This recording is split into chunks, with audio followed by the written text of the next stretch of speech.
사도행전 3장 11절부터 18절 말씀입니다. 나은 사람이 베드로와 요한을 붙잡으니 모든 백성이 크게 놀라며 달려나아가 솔로몬의 행각이라 불리우는 행각에 모이거늘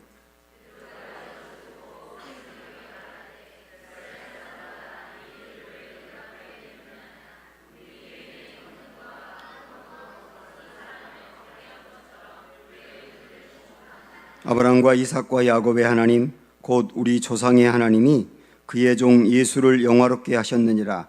너희가 그를 넘겨주고 빌라도가 놓아주기로 결의한 것을 너희가 그 앞에서 거부하였으니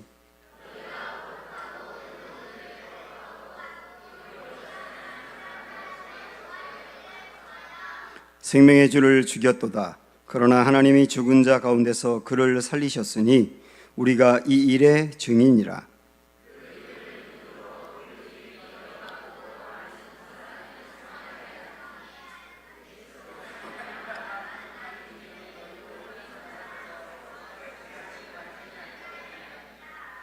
형제들아, 너희가 알지 못하여서 그리하였으며 너희 관리들도 그리한 줄 아노라.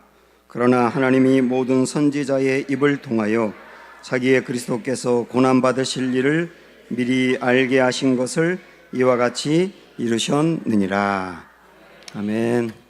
네, 사랑합니다. 축복합니다. 둘러보시면서 멀리 계신 분들하고 눈으로 인사를 한번 해보세요.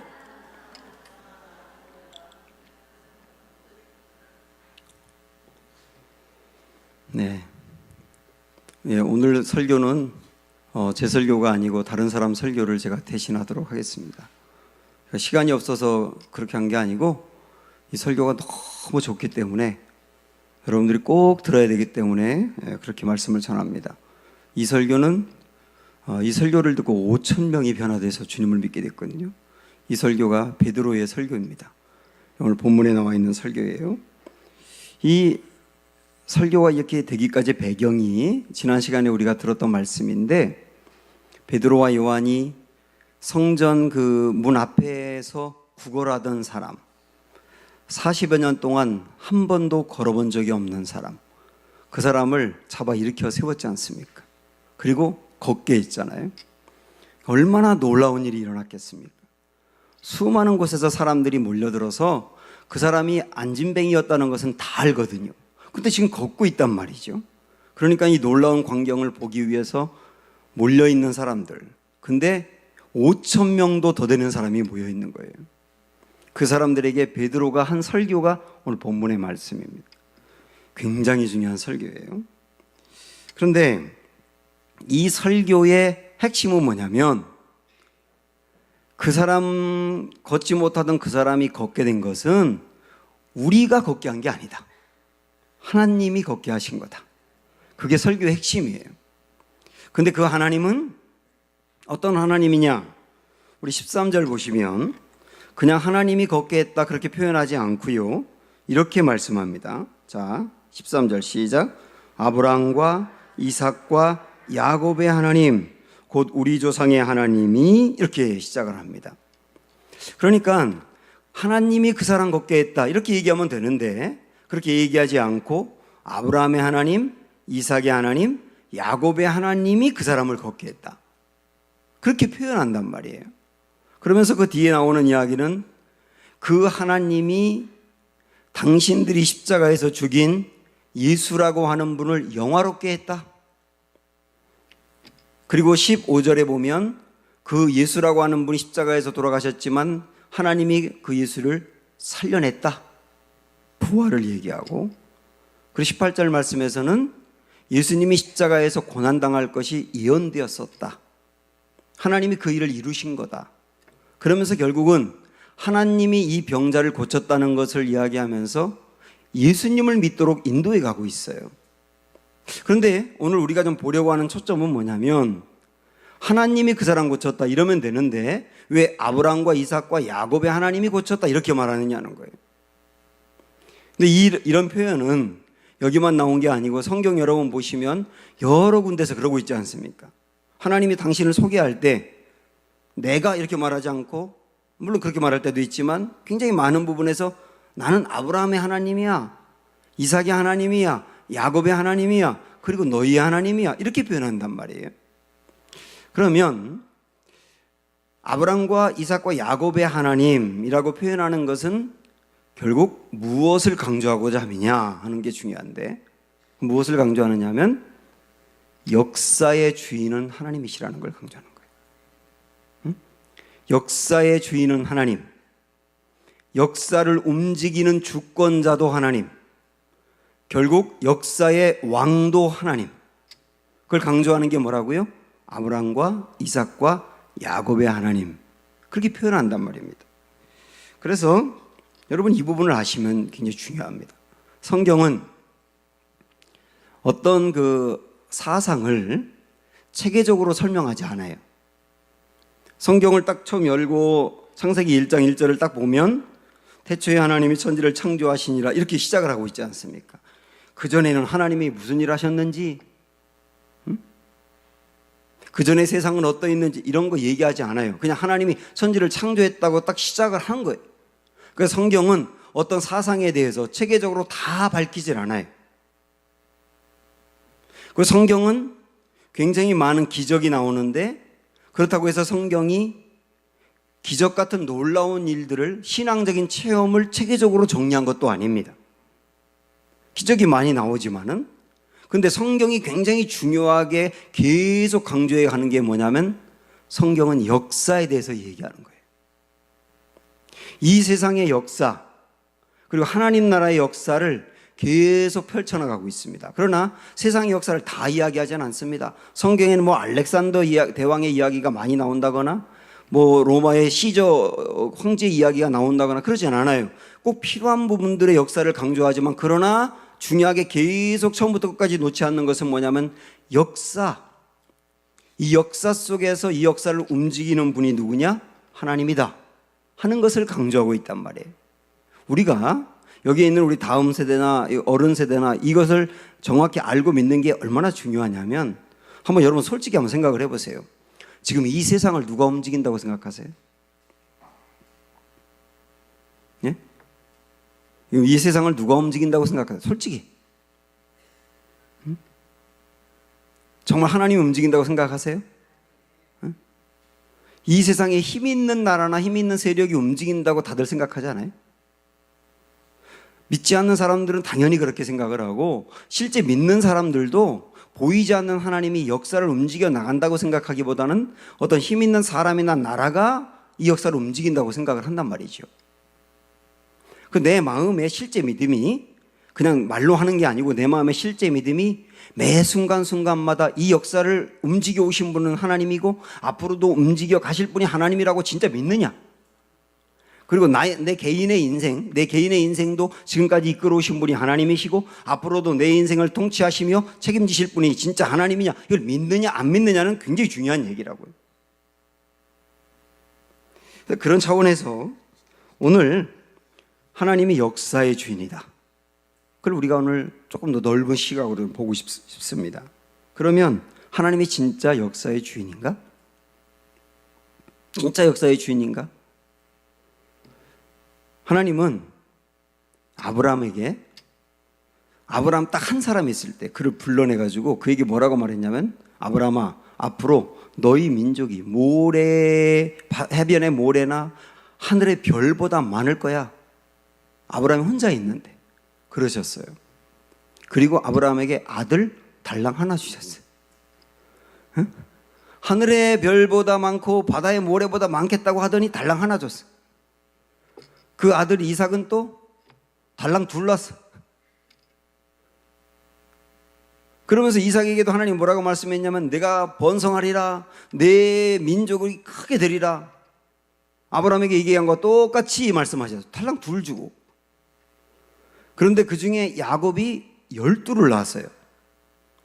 야곱이 12를 낳았을 때 야곱에게 뭐라고 말했냐면, 너희 민족의 기초가 너희 아들 12를 통하여 이루어지리라. 12지파죠. 그렇게 말씀하실 때는, 아니 민족을 이룬 다음에 달랑 하나, 달랑 둘, 이렇게 말씀하실 때는 터무니없는 얘기 같았는데 400년이 지나고 났더니 애굽에 있는 이스라엘 히브리 민족이 250만이 된 거예요. 정말 민족을 이루셨어요. 그리고 나라를 뚝딱 주셨단 말이에요.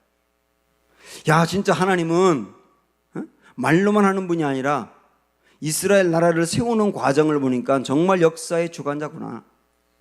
그랬던 이스라엘 나라가 타락을 해가지고 바벨론의 포로가 되고 또 아수르의 포로가 되지 않습니까? 그런데 미리 이사야서에서 미리 포로가 될 것이지만 그러나 고레스라는 왕이 나타나서 너희 민족을 다시 돌아오게 할 거야.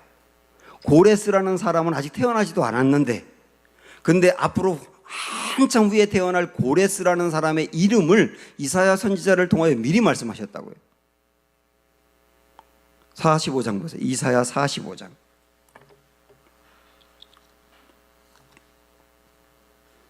오늘은 우리 역사 이야기이기 때문에 조금 넓은 관점으로 보고 싶거든요. 구약성경 1022쪽 보시면 이사야 45장 1절하고 2절 1절만 읽어도 되겠네요. 1절 시작. 여호와께서 그의 기름 부음을 받은 고레스에게 이같이 말씀하시되 내가 그의 오른손을 붙들고 그 앞에 열국을 항복하게 하며 내가 왕들의 허리를 풀어 그 앞에 문들을 열고 성문을 닫히지 못하게 하리라.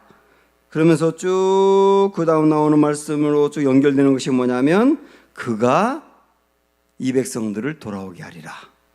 이렇게 말하는데 중요한 건 뭐냐면 고레스라는 왕이 여기 거명되고 있다는 게 중요해요. 이사야가 이 말씀을 쓸 때는 고레스라는 사람이 태어나기 훨씬 몇백 년 전의 사람인데 몇백 년 전에 말씀을 쓰는데 몇백 년 후에 태어날 고레스에 대해서 언급하고 있다고요. 어떤 왕이라고도 안 해요. 고레스라는 이름을 언급하고 있어요. 근데 실질적으로 그 고레스가 이스라엘 백성들을 돌아가도록 허락을 합니다. 우리 한번 거기 확인하겠는데 좀 앞으로 가셔서 에스라 보세요. 에스라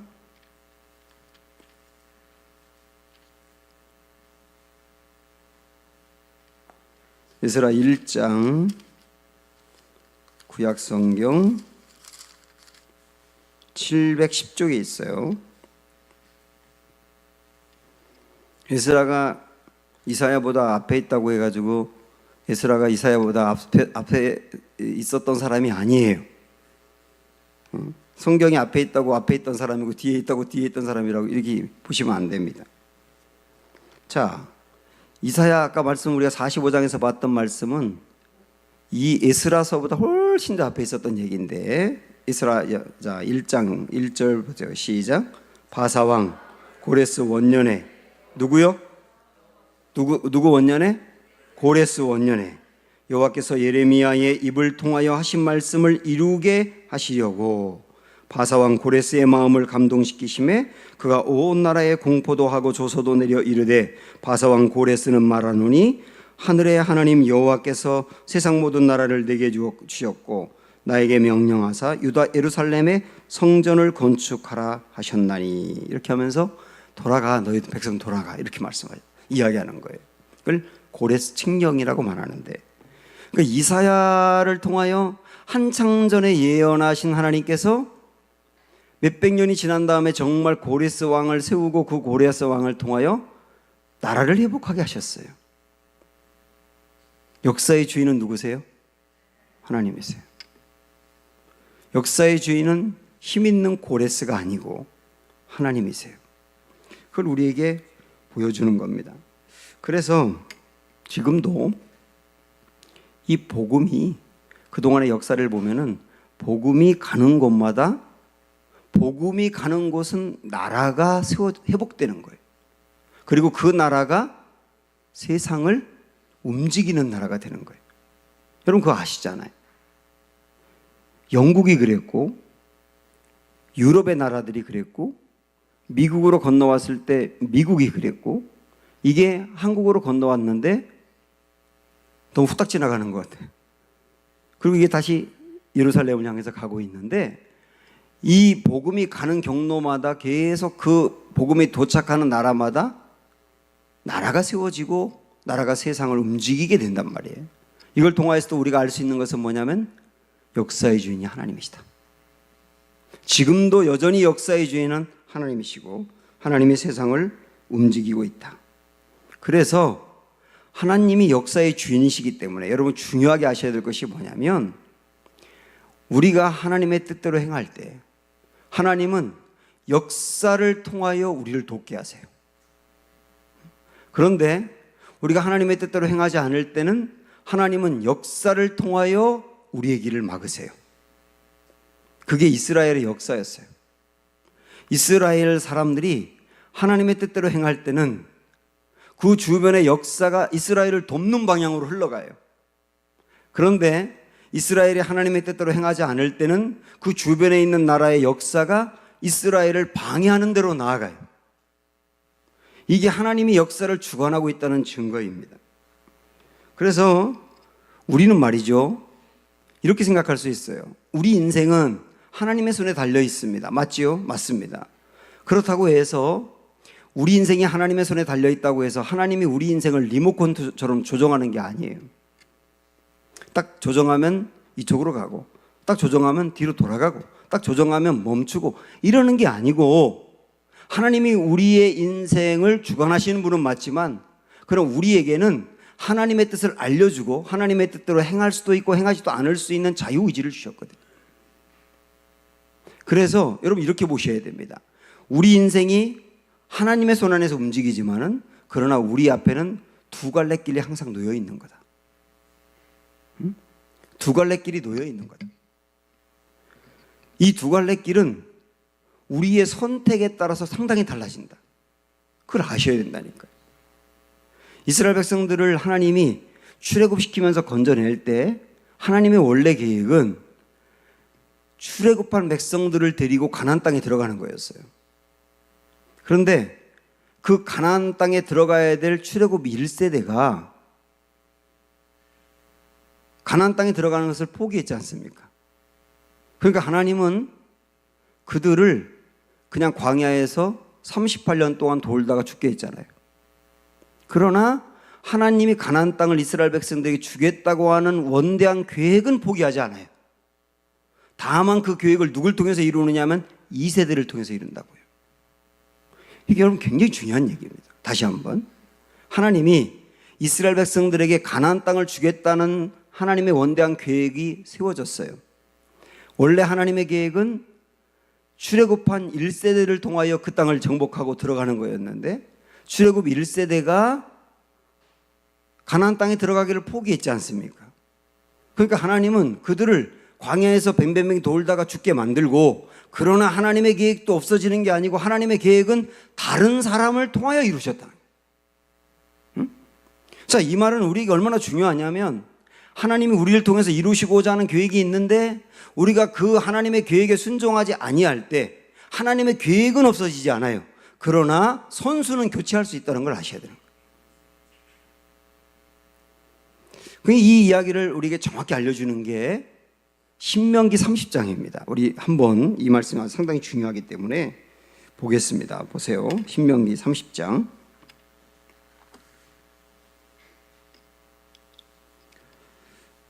우리 읽기 전에 저를 먼저 보세요. 페이지는 310쪽 펴놓으시고 저를 보세요.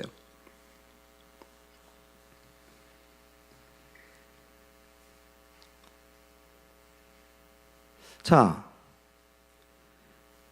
우리 요즘 이제 저와 함께 공부하는 분들은 뭐 다 들어서 아시지만 신명기는 어떤 책이냐면 이제 모세가 가나안 땅에 들어가야 될 2세대, 1세대는 못 들어간다 그랬잖아요. 그죠? 2세대. 그 2세대가 이제 가나안 땅에 들어가서 나라를 차지하고 나라를 세워야 돼요. 그런데 그들을 보니까 불안한 거예요. 과연 이 사람들이 정말 땅을 잘 차지할까? 그리고 그 땅에 들어가서 하나님이 꿈꾸는 대로 좋은 나라 세울 수 있을까? 야, 거기 들어가서 우상 숭배하고 그 아버지 세대들처럼 엉망이 되면 어떡하지? 하는 두려움과 걱정이 없을 수가 없잖아요. 모세는 같이 못 들어가고 이제 모세도 죽어야 되는데, 그러니까 모세가 가나안 땅에 들어가야 될 출애굽 2세대들에게 너희들 정신 바짝 차려야 돼. 내 말 지금부터 잘 들어. 너희들 가나안 땅에 들어가게 되면 가나안 땅은 이러 할 거야. 그곳에 물들면 절대로 안 돼. 그 땅에 있는 사람들을 다 진멸해야 돼. 그리고 그 땅에 들어가면 이렇게 생활해야 돼. 하나님을 이렇게 섬겨야 되고 이런 것들은 멀리 해야 되고 조목조목 알려주고 설교한 게 뭐냐면 신명기예요. 그 신명기란 말이에요. 이 신명기 말씀은 그래서 마지막 죽기 직전에 이스라엘 백성들에게 유언으로 한 말씀이라고요. 얼마나 중요하겠습니까? 그 중에서 상당히 중요한 30장을 지금 보려고 하는 거예요. 자, 15절부터 보겠는데요. 우리 한번 집중해서 봅니다. 15절 다 같이 시작. 보라, 내가 오늘 생명과 복과 사망과 화를 내 앞에 두었나니 그랬어요. 자, 이스라엘 백성들에게 말씀하는 겁니다. 너희 앞에 두 개의 길이 있다는 거예요. 지금 여러분에게 똑같이 말씀한 거예요. 하나님이 우리 앞에 두 개의 길이 있답니다. 첫 번째 길은 어떤 길? 생명과 복이 있는 길이 있어요. 두 번째 길은 어떤 길? 사망과 화가 있는 길이 있답니다. 두 개의 길이 놓여 있다는 거예요. 두 개의 길이. 이 길로 갈 수도 있고 이 길로 갈 수도 있다는 거예요. 자, 그러면 그 다음 16절 보면 시작. 곧 내가 오늘 내게 명령하여 내 하나님 여호와를 사랑하고 그 모든 길로 행하며 그의 명령과 규례와 법도를 지키라 하는 것이라. 그리하면, 그리하면, 그러니까 하나님이 원하는 대로 선택하고 살면 어떻게 된다 그랬어요? 내가 생존하며 번성할 것이요 또 내 하나님 여호와께서 내가 가서 차지할 땅에서 내게 복을 주실 것임이니라. 그러니까 두 개의 길이 있다고 했지 않습니까? 두 개의 길이 있는데 그 두 개의 길 중에 하나의 길은 생명과 복이라 그랬어요. 근데 그 생명과 복의 길을 밟을 수도 있다는 겁니다. 이스라엘 백성들이 어떻게 할 때? 하나님의 말씀과 명령대로 행할 때. 그럼 그 길로 하나님이 인도한다는 거예요. 그런데 17절 시작. 그러나 네가 만일 마음을 돌이켜 듣지 아니하고 유혹을 받아 다른 신들에게 절하고 그를 섬기면, 이번에는 하나님을 사랑하는 것이 아니라 우상 숭배하며 하나님이 기뻐하지 않는 길로 행할 수도 있잖아요. 이스라엘 백성들이. 그럼 그 길로 가면 어떻게 되느냐? 18절 시작. 내가 오늘 너희에게 선언하노니 너희가 반드시 망할 것이라. 너희가 요단을 건너가서 차지할 땅에서 너희의 날이 길지 못할 것이니라. 아까 두 개의 길이 있는데 이 두 번째 길이 뭐였어요? 사망과 화의 길이었어요. 근데 사망과 화의 길로 갈 수도 있다는 거예요. 언제? 우상 숭배하고 하나님의 뜻대로 살지 않을 때. 두 갈래의 길이 있는 거다. 이스라엘 백성들 앞에 그 두 개의 길이 놓여 있는 거다. 그러니 너희 어떤 길을 걸을지 잘 선택해야 한다. 이스라엘 백성들은 불행히도 사망과 화가 있는 길을 선택했어요. 그래서 나라가 망한 거예요.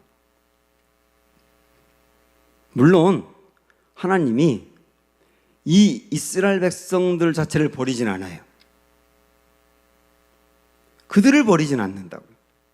완전히 세상에서 이스라엘이라고 하는 민족 자체가 없어지게 만들진 않아요. 지금도 옛날에 있었는데 지금 소멸된 민족들이 얼마나 많습니까? 그렇게 하진 않아요. 어떻게 해서든지 이스라엘이 이 땅에 존재하긴 해요. 그러나 사망과 화의 길을 걸 수밖에 없게 된다는 거예요. 선택에 따라서. 요나가 니느웨로 가는 배를 타라고 하나님 명령하셨는데 그 길이 아니고 다시스로 가는 배를 탔지 않습니까? 그래서 바닷속으로 빠지게 됐잖아요. 요나는 죽음을 각오하고 빠진 거예요. 그런데 하나님이 그를 버리지 않아요. 물고기를 준비해서 건져내세요. 하나님의 백성을 하나님이 버리진 않는다고. 그런데 화와 사망의 길을 걷게 한단 말이에요. 그들이 어떤 선택을 하냐에 따라서. 그리고 무척 고생을 하게도 만들 수도 있고, 그리고 그 하나님이 이루려고 하는 원대한 계획이 돌고 돌아 나중에 이루어질 수도 있는 것이고, 다른 사람을 통해서 이루어질 수도 있는 것이고, 버리진 않지만 두 갈래 길에서 우리가 중요한 선택을 해야 한다. 여러분, 이게 굉장히 중요한 얘기 아닙니까? 그래서 우리는 이 두 갈래 길이 우리 앞에도 놓여 있다는 걸 늘 생각을 하셔야 됩니다.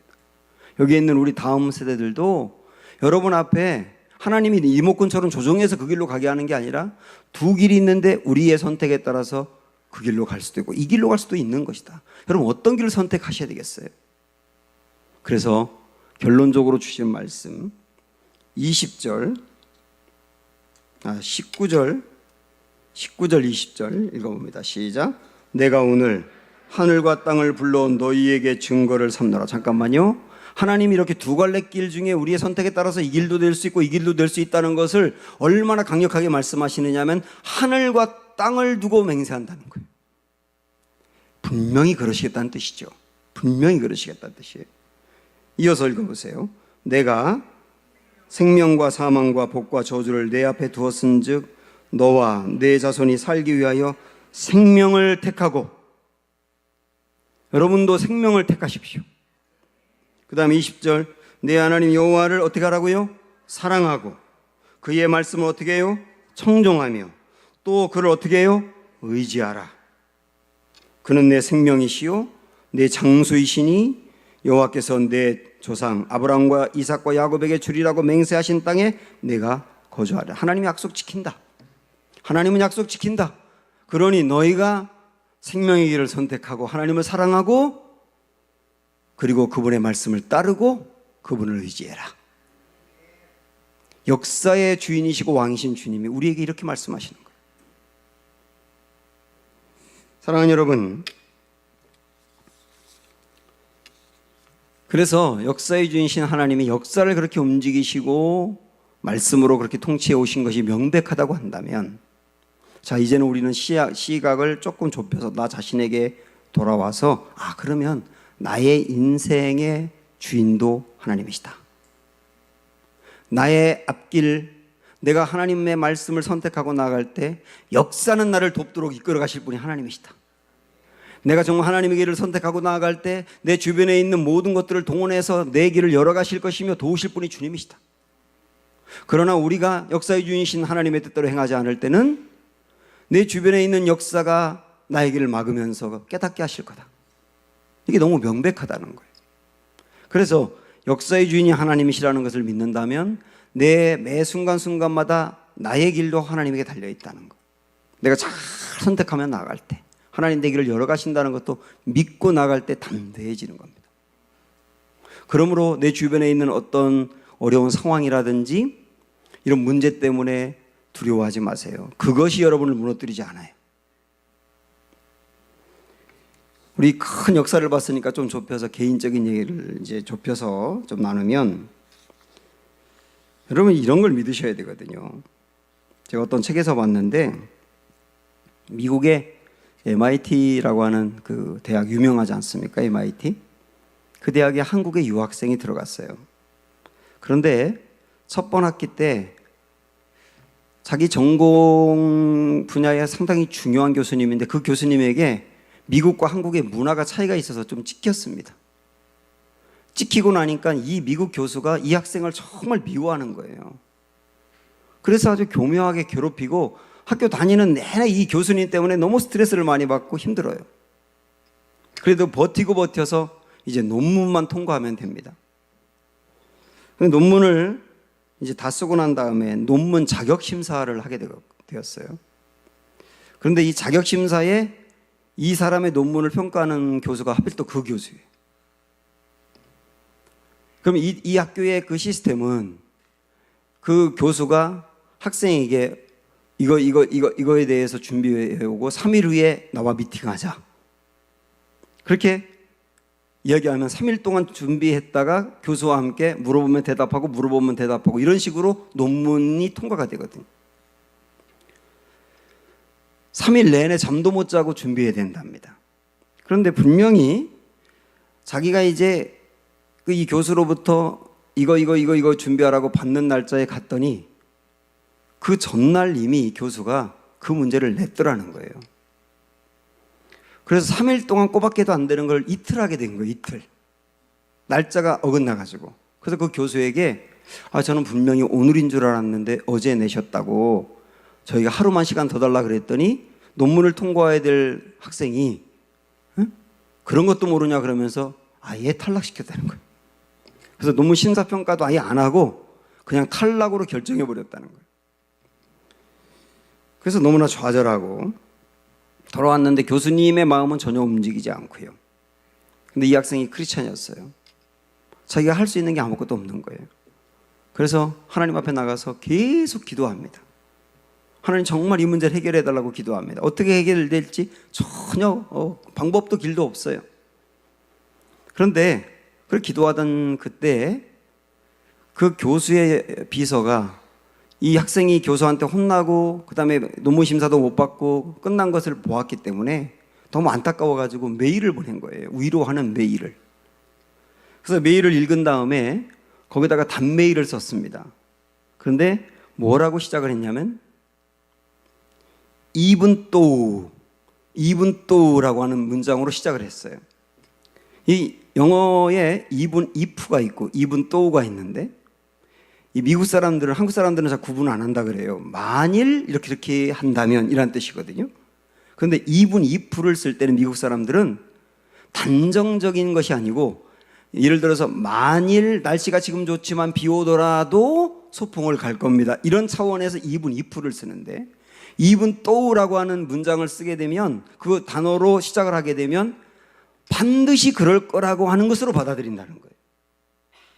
그런데 이 학생이 even though라고 시작하면서 제가 이 친구는 만일 학교에서 졸업을 못하게 된다면 이라고 하는 의미로 썼는데 이 비서가 그 글을 읽을 때는 이 친구가 학교를 그만두었다는 뜻으로 받아들이는 거예요.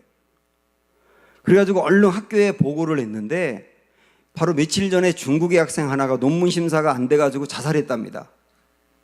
그러니까 학교에서 발칵 뒤집혔기 때문에 이 한국의 학생도 자살하려고 그러는구나 이렇게 받아들여가지고 교수가 이 학생을 찾아와가지고 자기가 잘못했다고 사과를 하고 내가 문제를 아주 쉽게 내줄 테니까 이것만 풀어와라. 그래서 봤더니 아무것도 아니더래요, 문제가. 그래서 통과가 됐다는 거예요. 그러면서 이 학생이 그 이제 글들을 쓰면서 나의 인생이 하나님 손 안에 달려있다. 그래서 어떤 경우와 상황도 우리는 포기하지 말아야 한다. 다만 여호와 하나님을 경외하고 여호와 하나님 앞에서 말씀에 청종하는 사람이 되면 된다.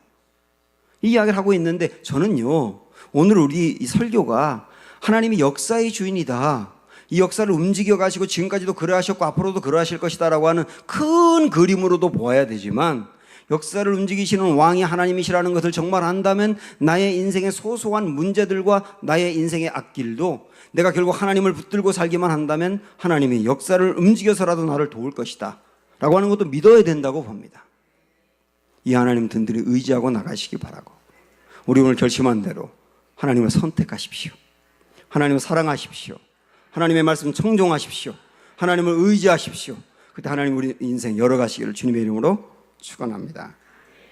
함께 우리 찬양합니다. 나의 힘이 되신 여호와여.